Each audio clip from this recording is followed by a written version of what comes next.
When it comes to teaching kids to be generous, my wife and I aren't alone in finding it a struggle. Our kids are spoiled rotten by their grandparents and aunts and uncles. I mean, it's to the point where at times it looks like our house just puked after going to an all-you-can-eat toy buffet. And like all parents know, it gets especially bad around the holidays. In this video, I'm going to show you the exact hands-on activity we use to teach our kids to be generous. All you need is a shoebox, your kiddos, a bit of cash, and a heart that's ready to overflow with joy and gratitude. And as an added bonus for watching the video until the very end, I'll share powerful questions you can use to build generosity and gratitude in your kiddos to prevent them from being entitled and spoiled adults. What's up, everyone? My name is Matt Matheson. I'm a personal finance writer and school principal. I'm also the founder of Family Money School, and this channel is all about helping kids and the parents who love them become money rock stars. Just like you need to hit the Tums hard after crushing the buffet, the cure for a nasty case of the gimmies is to learn how to be generous. I mean, as parents, we're always looking for ideas to teach our kids to be generous. One of the best ways that I've found is to crush the like button and subscribe. What? Subscribe to the channel? How'd that get in there? Remind me not to let my kids edit my videos. No, one of the best ways we've found to teach our kiddos generosity is packing Operation Christmas Child shoeboxes as a family. Operation Christmas Child is an initiative run by the nonprofit organization Samaritan's Purse, a non-denominational Christian organization that provides spiritual and physical aid to victims of war, natural disasters, disease, famine, and poverty. One of their biggest initiatives is to provide gift boxes for children in need around the world. Now, participants fill a shoebox full of necessities and goodies and pack it up in a standard size shoebox provided by Operation Christmas Child.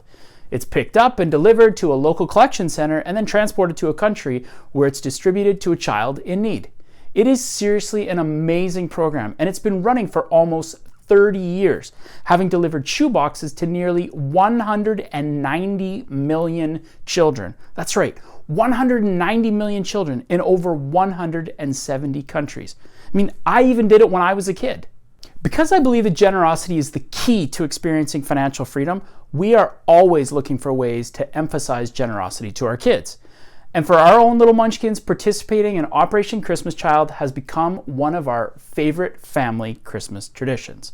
Not only is it a way to show those who are less fortunate that they're loved, it's a super tangible way for our own kids to experience the joy that comes from giving generously. When deciding what to fill your box with, the first thing you need to determine is if you'd like to buy for a boy or a girl. After that, you want to hop over to their website where you can find an Operation Christmas Child list that gives very clear directions about what to fill your box with. You can put in necessities like toothbrushes, soap, and washcloths. You can toss in school supplies like pencils, paper, crayons, coloring books, and notebooks. And you can even include things like t-shirts, socks, hair clips, and sunglasses. Now, one of the coolest parts is that the good folks at Operation Christmas Child suggest that you delight a child with a wow item that will grab the kid's attention the second they open the box. They recommend things like a soccer ball and a pump, maybe a stuffed animal, or a musical instrument. And my kids absolutely love filling their boxes with a couple of these items every year. And I have to tell you, just the thought of a kiddo opening their shoebox and screaming with joy makes my heart absolutely melt. So last weekend, we loaded up our family and set off to fill our shoebox. Hey guys, where are we headed right now? We are going to Dollar Tree to shop for Operation Christmas boxes. Ooh, Operation Christmas Child boxes. Ooh, that sounds like fun. Mm-hmm. Yeah, are you guys excited or not excited? I'm super excited. Me too. Now, before we went out with our kiddos, we chatted with them about why we were filling the box. We talked about how there are kids who don't have as many toys or clothes or art supplies as they do. You know, their parents don't make as much money as we do, so they don't get Christmas presents.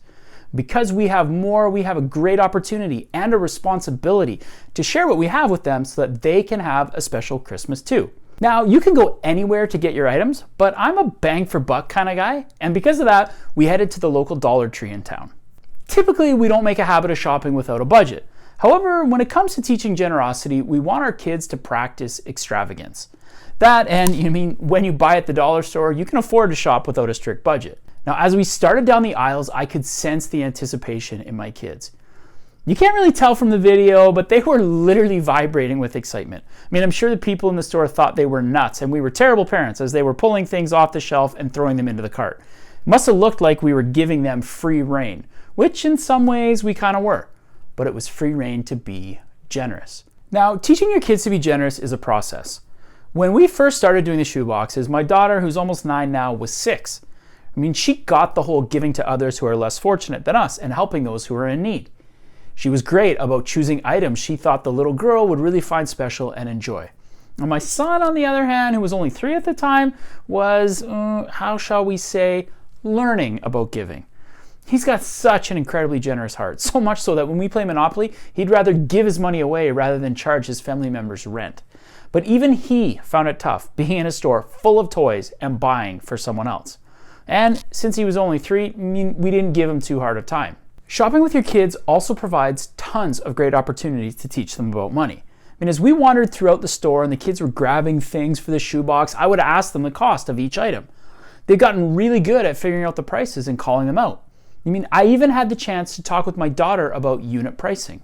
We'd look at a pack of 10 pencils for $2 and compare them to a 20 pack for $3 to see which one was the better deal. After a little coaching about how we could get twice as many pencils for only $1 more, she settled on the $3 20 pack, a girl after my own heart. Now, after we'd spent about half an hour covering all the cool aisles in the store, we stayed away from the cleaning supplies and Tupperware. We had a pretty good haul of items in our cart. We stopped to do a bit of quick math where we added up the prices of all our items. Now, both of my kiddos are math whizzes. I mean, they love math, but I'm sure neither of them was doing the math in their head or anything. What they did see, however, was me calling out the numbers and then adding them up out loud. And I do believe they'll see the value of being able to handle numbers in your head. And with a little work, they'll know how to determine how much they've spent by doing a little quick math on the fly. Now, both of these skills are ones I want them to develop so that they'll learn how to be wise with their money both now and in the future. So with our cart loaded up with holiday cheer, we made our way to the till.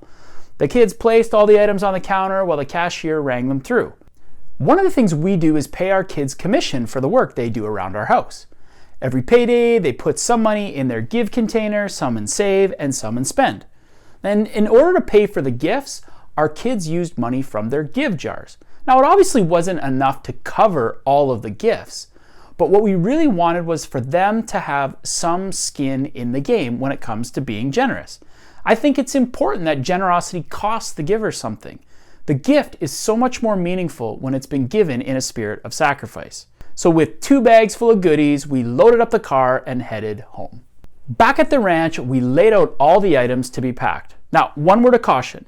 If you're trying to pack a box full of stuff, you have to be strategic in how you pack. It's kind of like a game of Tetris. You can't waste any space. We've gotten much better at this over the years. I remember the first year it took about 20 minutes of my kids wanting to try the flashlight, my son blowing on the recorder, and me strategically trying to fit everything inside of the box in the midst of all this chaos before it was finally packed. This year though, we had it all loaded down in just 10 minutes. And I have to tell you, it was full. Actually, it was overflowing to the point it was spilling over and barely able to close. But we didn't care. In fact, that's how we like it. We were all so pumped that we'd been able to fill the boxes so full to bring our little kiddos a bit of sunshine on Christmas. Now, as I promised at the beginning of the video, I was going to share some great ways that you can keep the conversation around generosity going with your kiddos. To do that, use some of these killer conversation starters. So for younger kids, you can ask, what's something that you love that you would like to share with someone else? What can you give or do for someone that doesn't cost any money at all? And for older kids, you can ask, what is a strength or a gift that you have that you could teach to others? You can also share a story of giving and ask each family member to name a cause that matters to them. Follow that up by asking them how they could give of their time or money to support one of these causes. And because I want you to take the conversations even further, download the free generosity conversation starters that I've linked to in the description below. It has over 10 questions that you can use to continue raising generous kids. But here's the thing about generosity. It won't happen by accident, especially if you already feel like you don't have enough money to meet your own needs. That's why you need a budget. By using a budget, you'll not only feel like you've gotten a raise, you'll have money to meet all your needs, some of your wants, and to give like a rock star. Which is why in the next video, I'll show you the incredibly powerful but simple method you can use to make a budget from scratch, whether you're a beginner or someone who's already kind of dabbled a bit in budgeting. I'll see you there.